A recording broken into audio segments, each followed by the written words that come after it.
Aux États-Unis, le débat s'intensifie sur la fin du confinement et la date de la reprise de l'activité économique.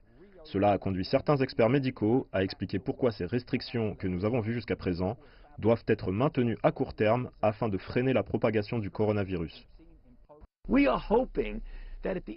espérons qu'à la fin du mois, nous pourrons regarder autour de nous et dire « Ok, il y a une chose ici que nous pouvons reprendre en toute sécurité et avec prudence. Si oui, faites-le.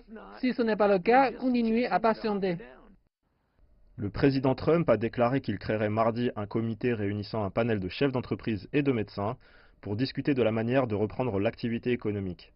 Cela survient alors que les prévisions économiques du pays sont de plus en plus désastreuses. Les économistes de JP Morgan prévoient que l'économie du deuxième trimestre pourrait se contracter de 40%. Ils notent également que 16,8 millions d'Américains ont déposé des demandes de chômage ces dernières semaines, mais pensent que ce chiffre pourrait atteindre les 25 millions d'ici fin avril, ce qui représenterait un taux de chômage de 20%. Trump a d'ailleurs déclaré que la décision de reprendre l'activité économique serait la plus difficile qu'il ait eu à prendre. Il a promis d'écouter à la fois les responsables de la santé et les chefs d'entreprise. Trump avait également espéré réactiver l'économie le dimanche de Pâques, mais les mesures de distanciation sociale ont été prolongées jusqu'au 30 avril. Malgré cela, les Américains ont tout de même célébré Pâques ce dimanche. Beaucoup ont dû faire preuve de créativité dans la façon dont ils passaient la journée, et de nombreuses églises ont retransmis les messes en direct, afin d'éviter de rassembler les gens et donc de les exposer au virus.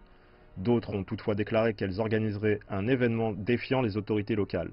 Cela a obligé le Nouveau-Mexique à étendre désormais l'interdiction des rassemblements de masse sur les églises.